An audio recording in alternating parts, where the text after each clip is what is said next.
এ রাজ্যে বিজেপির এবার ফল একেবারেই ভালো হয়নি লোকসভা নির্বাচনে। বলা যেতেই পারে যে ভরাডুবি হয়েছে। 2019-এ যেখানে 18টি আসন বিজেপি পেয়েছিল এ রাজ্য থেকে, এবার তা কমে দাঁড়িয়েছে 12-এ। এরপর রয়েছে উপনির্বাচন 10ই জুলাই। আর তার আগে বিরোধী দলনেতা শুভেন্দু অধিকারী তার বডি ল্যাঙ্গুয়েজ এবং তিনি যেরকম কথা বলছেন তাতে মনে হচ্ছে যে তিনি কি কিছুটা হলেও অভিমানী। তিনি বলছেন যে সাংগঠনিক ব্যাপারে কোনো হস্তক্ষেপ করি না, প্রার্থী নির্বাচন থেকে প্রচার কৌশল সবটাই সংগঠন ঠিক করে। তিনি কি বলেছেন শুনুন। প্রার্থী নির্বাচন, প্রচার কৌশল এই সবটাই কিন্তু সংগঠন তৈরি করে। ভারতীয় জনতা পার্টিতে সংগঠনের একটা সিস্টেম রয়েছে। আমি রাজ্যের কোর কমিটির সদস্য, 15 জন না 18 জন আছে। সেই কোর কমিটির মিটিংয়ে যদি ডাকে, সেখানে যদি আমাকে কিছু বলতে বলা হয় বা আমি মনে করি যে বলবো বা সাইলেন্ট থাকবো, অনেক সময় সাইলেন্ট থাকি, আর অনেক সময় বলার যদি প্রয়োজন মনে করে বলি, আবার জিজ্ঞেস করলেও নির্বাক থাকি না, উত্তর দেওয়ার চেষ্টা করি। তা সেখানেই বলবো, কিন্তু আমি এটা নিয়ে সামগ্রিকভাবে পার্টিকে প্রতিনিধিত্ব করি না, সংগঠন করে। এটা নিয়ে জানতে গেলে আমাদের প্রধান মুখপাত্র শ্রমিক ভট্টাচার্যের কাছ থেকে জানতে হবে, যিনি প্রত্যেক দিন সাংবাদিকদের সামনে থাকেন। এটা নিয়ে জানতে গেলে কনসার্নিং জেলার যারা সভাপতিরা রয়েছেন তাদের কাছ থেকে জানতে হবে।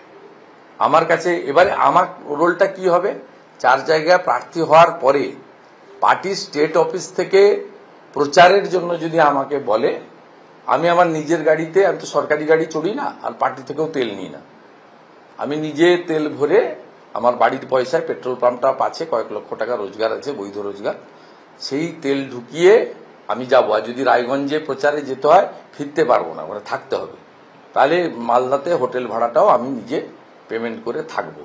এবং যেখানে যেখানে আমাকে প্রচার করতে বলা হয় আমি সেখানে প্রচারে যাই।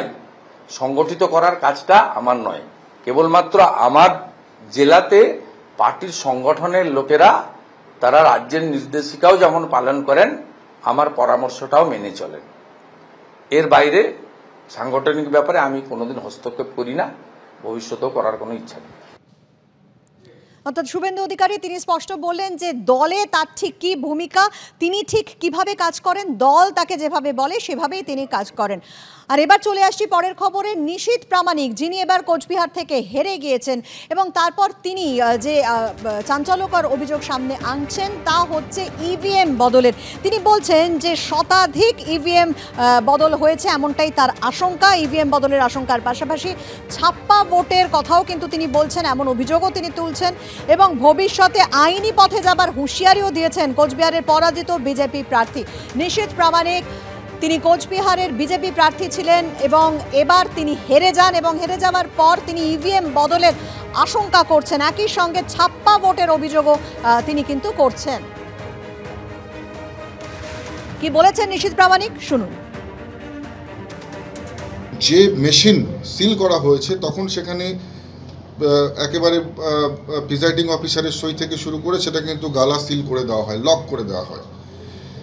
তার পরবর্তী সময়ে সেই ইভিএম এর নাম্বার কি করে পাল্টে গেল, অর্থাৎ সাধারণ মানুষ যে ইভিএমে ভোট দিয়েছে আর যেখানে গণনা কেন্দ্রে গিয়ে যে ইভিএম দেখা যাচ্ছে দুটো আলাদা, এটা কি করে হয়?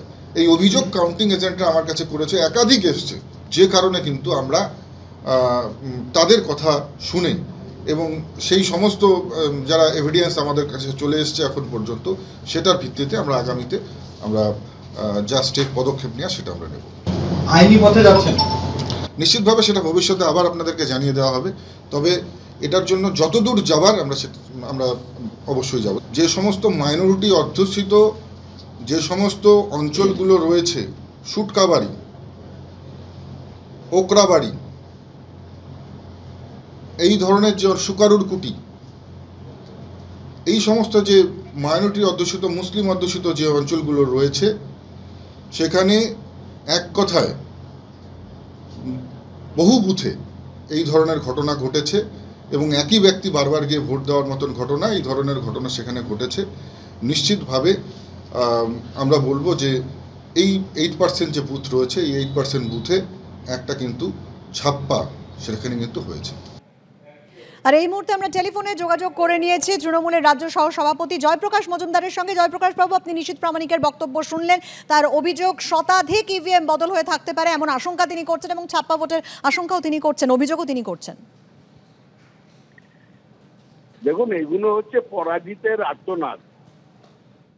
হেরে গেছেন, এখন কিছু না কিছু বলতে হবে। কেন্দ্রীয় বিজেপির দৃষ্টি আকর্ষণ করতে কেউ আর পাত্তা দিচ্ছে না, ফোন ধরছে না, সেই জন্য এসব পরাজিতের আর্তনাদ। কি বললেন অন্তত আমি তো বুঝতে পারলাম না। কারণ ইভিএম বদল একটা ঘটনা, আর ছাপ্পা ভোট আর একটা ঘটনা। ইভিএম বদল হলে ইলেকশন কমিশনের বিরুদ্ধে তাকে অভিযোগ করতে হবে, যেটা কন্ট্রোল করে কেন্দ্রীয় বিজেপি নিজেদের মতন করে ইলেকশন কমিশনার অ্যাপয়েন্ট করেছেন, সুতরাং ইলেকশন কমিশনের দায়িত্ব পড়বে। আর ছাপ্পা ভোট হলে কেন্দ্রীয় বাহিনী এবং ইলেকশন কমিশন যৌথভাবে। কি বলছেন নিজেও ঠিক বুঝতে পারছেন না, তাই জন্যে। আর যদি মামলা করার ইচ্ছে থাকে মামলা করতেই পারেন।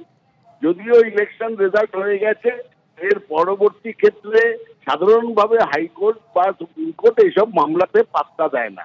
এগুলো দলীয় বৈঠকে কিছু একটা মুখ রক্ষার জন্য বলতে হবে, কেন হেরেছো সেইটার জন্য একটা কিছু বলার জন্য সংবাদ মাধ্যমে ভেসে থাকা। তাই আমি বলছি, এটা আর কিছুই নয়, পরাজিতের আর্তনাদ। এরকম অনেক বিজেপি প্রার্থীর মুখে শুনতে পাবে। অনেক ধন্যবাদ জয়প্রকাশ বাবু আপনাকে।